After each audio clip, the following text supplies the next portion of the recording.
Halo semuanya, pada video kali ini kita akan membahas materi mengenai Service Excellence pada layanan perbankan di Indonesia. Ada 3 poin yang akan kita bahas dalam materi Service Excellence pada layanan perbankan di Indonesia. Tapi sebelum itu, kita harus tahu dulu, dalam industri jasa keuangan, kualitas layanan menjadi kunci dalam memenangkan persaingan dan menjaga kepuasan nasabah. Karena produk perbankan pada dasarnya mudah ditiru oleh kompetitor, Service Excellence berarti memberikan layanan yang tidak hanya sesuai dengan harapan nasabah, tapi juga konsisten, terukur, dan memenuhi standar operasional yang ditetapkan lembaga serta regulator. Oke, selanjutnya kita akan masuk ke dalam poin yang pertama, yaitu standar pelayanan atau kita menyebutnya service standar di perbankan.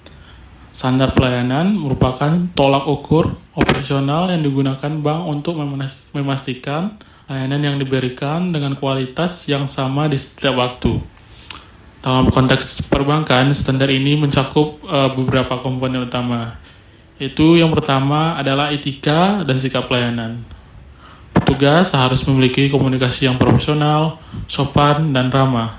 Kepercayaan nasabah sangat tergantung pada perilaku petugas, terutama karena bank menangani aset dan data yang sensitif. Komponen yang kedua adalah ketepatan dan akurasi informasi.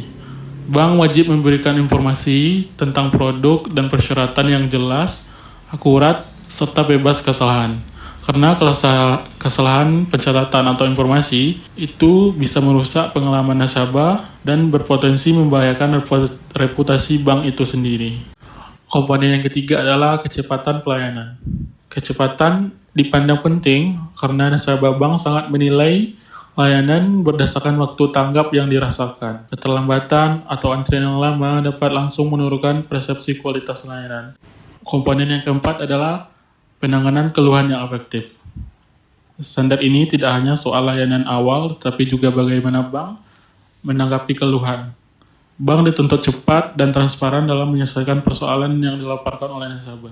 Komponen yang terakhir adalah konsistensi layanan.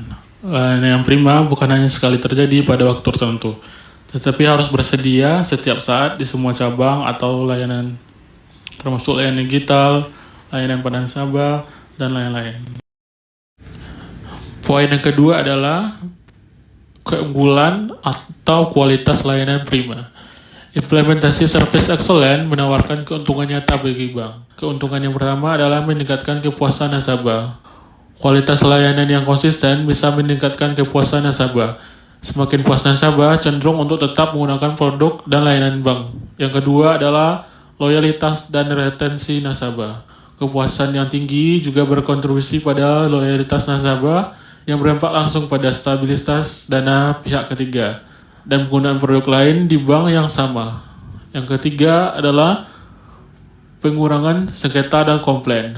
Pelayanan yang jelas dan akurat membantu bank menekan jumlah komplain. Walaupun angka pengaduan masih relatif tinggi, penyelesaian sebagian besar pengaduan perbankan menunjukkan bahwa bank juga perlu membangun mekanisme follow up yang efektif. Dan keuntungan yang keempat adalah daya saing yang lebih tinggi. Bank dengan standar layanan yang tinggi memiliki nilai tambah dibanding pesaing. Oke, kita masuk ke poin yang ketiga, yaitu penyebab kualitas layanan yang buruk. Meskipun standar pelayanan sudah ditetapkan, masih banyak faktor yang membuat layanan bank belum optimal.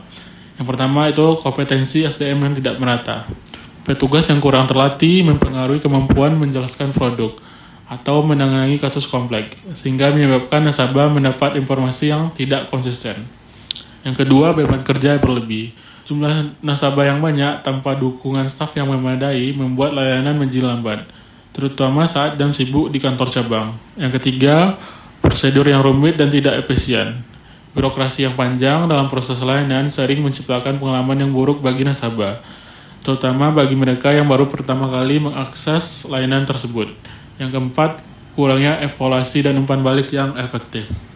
Tanpa suplai kepuasan atau analisis data pengaduan secara serius, bank tidak bisa mengetahui area mana yang paling perlu diperbaiki. Data OJK menunjukkan bahwa sektor perbankan masih menjadi salah satu penyumbang terbesar dari pengaduan yang diterima secara regulator, yang berarti bahwa kualitas layanan belum sepenuhnya sesuai dengan harapan nasabah. Secara keseluruhan, Service Excellence di bank tidak hanya soal keramahan dan kecepatan, tetapi tentang standar operasional yang terukur serta penanganan kasus yang sistematis. Standar pelayanan perbankan harus ditetapkan, dipantau, dan dievaluasi secara berkala, serta terus disesuaikan dengan perkembangan kebutuhan nasabah. Walaupun banyak bank yang telah berupaya meningkatkan layanan, data pengaduan dari OJK menunjukkan masih ada ruang perbaikan yang nyata, terutama dalam hal informasi, kecepatan penanganan nasabah, dan responstabilitas layanan. Kita lihat grafik bahwa dari total 31.000 pengaduan konsumen yang diterima oleh OJK sepanjang tahun 2025, sebanyak 12.000 pengaduan berasal dari sektor perbankan. Hal ini menandakan bahwa sektor perbankan masih menjadi salah satu penyumbang terbesar pengaduan konsumen di industri jasa keuangan. Tingginya jumlah pengaduan tersebut mengindikasikan bahwa penerapan Service Excellence di perbankan belum sepenuhnya optimal, khususnya dalam aspek kecepatan pelayanan, kejelasan informasi, dan penanganan keseluruhan nasabah. Oleh karena itu, bank perlu memperkuat standar pelayanan dan meningkatkan kualitas sumber daya manusia agar mampu menekan jumlah pengaduan serta meningkatkan kepuasan nasabah. Nah, kalian juga bisa melihat data tersebut melalui website dari Otoritas Jasa Keuangan dan website dari Bank Indonesia, serta dari jurnal-jurnal pendukung lainnya.